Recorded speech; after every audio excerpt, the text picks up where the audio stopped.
Last week, we looked at how we can do math in Excel by creating very simple formulas. I'm going to highlight this area, and I'm going to zoom in on it just a bit. So I'm going to come up here to View, and then Zoom to Selection. Makes it a bit larger, easier to see. So what we did last week was we would create a very simple formula such as equals 2 plus 2, and then hit the Enter key, and we get 4. We can come back to that cell, and notice what we see in the cell. We see the result, but up here in the formula bar, we can see the formula that's actually in that cell. The 4 that shows here is simply showing us the result. But you can see up here that there is actually a formula down below that result value. If I click over here, for instance, I can see the 66th grade. I look up in the formula bar and I don't see a formula. All I see is just that value, so I know there's no formula here. But there is a formula there. We also learned that we could type in formulas just by pointing at the cells.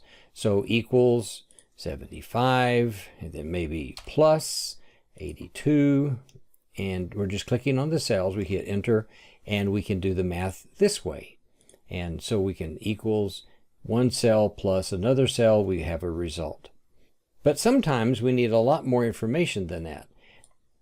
In the data that you see here on the screen, I have 10 fictitious students with 3 sets of 6-week grades, and I need to find the average of those grades. And then I also want to find out the average of this first week's grades, this second 6-week grades, and so on. I want to find the lowest grade, and I want to find the maximum grade. And I want to do that for the first 6 weeks, second 6 weeks, third 6 weeks, and then also for the average. Now, let's start up here with average. In order to calculate an average in math, you know that the first thing you have to do is you have to add all of the values together, and then you have to count the values, and then you have to divide the sum of those numbers by the number of values that there are. In other words, the count. So you see here, there are 3 steps to do whenever you want to do an average. You'd have to go through each of these 3 different calculations.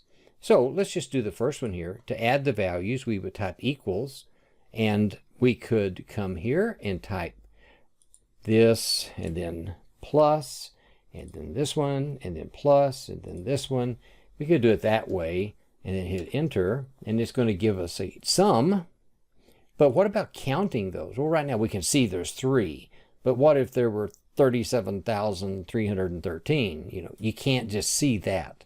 So what we need is a function in Excel where we can just type in the word. So like equals, and then type count, and then open that first parenthesis, and then we come over here and we say count how many values there are in that series of numbers. Hit Enter, and it tells us in this case there are 3, just like we saw. But now we need to divide. We need to divide the sum, which is all of the values together, divided by the count. And so right here for divide, we can equals, and then we will take this number and then divide it by the total number of values and hit Enter. And we see that the average now should be 77. But let's just come right here. Instead of doing 3 separate steps like this, we'll come to average, and we'll simply type equals average. And notice it comes up in the list of the screen tip right here. And since it's highlighted in blue, I can press the Tab key, and automatically it gives me the chance to put in number 1, comma, number 2, comma, or we can just simply come over and highlight those 3, and notice that the formula Excel automatically puts in the first value, which is B3, colon, and then that last value, which is D3. We could just hit Enter, and there is 77. So just typing equals average gives us the same result as if we had done this the way they do it down in math class. And this has got to be a lot easier. Just type in equals average, and then just grab the fill handle and pull those down. That first formula was working with the data in row B3, and then we copied the formula down to this cell. And in this cell, it changed it from B3 to B4, because whenever we copy a formula down, or we copy it to the right or left, then Excel just automatically keeps track of where we are, and it changes all those values for us, so we don't have to type them in every single time. All right, we'll come down here to the average of the first 6 weeks and do the same thing. Average, and we can just highlight those numbers, hit enter. We also want to find the minimum, and there's a function for that too, and it is very simple, equals min, which is the minimum number. So what is the lowest grade? And so it would be min, open parentheses, and then highlight those and hit enter. Notice when I hit enter that Excel, I didn't type in that closing parenthesis. Excel will usually put that in there for you.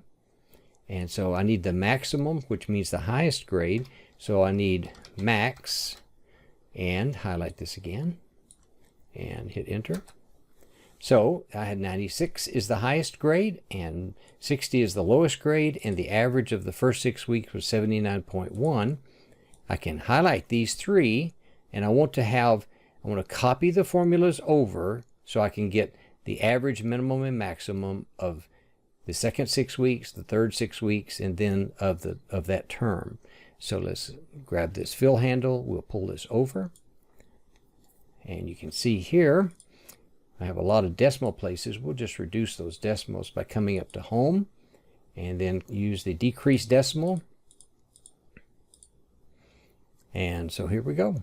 We have, we'll get these lined up in the center. So the first 6 weeks, the average of all students was 79.1. They did a little bit better in the second 6 weeks, 81.3. And then they were right back at 79.1. So the average for that term, for all three terms, for all students, was 79.8. And the lowest grade and the maximum grade, these values here for this particular column are not all that meaningful. But in first 6 weeks, that was the lowest, lowest, lowest. In the third 6 weeks, that was the highest, that was the highest, and so on. So this is how you work with functions in Excel. Now let me show you. In Excel, there are 459 different functions. 459. And you can see from the chart there, that's way too many for us to learn even in a regular semester in school. So what we're going to do, probably this week, we will look at maybe half a dozen of these and just get you started on learning how to work with functions and learn to use functions to help you reduce the amount of work you have to do in order to get the results that you need.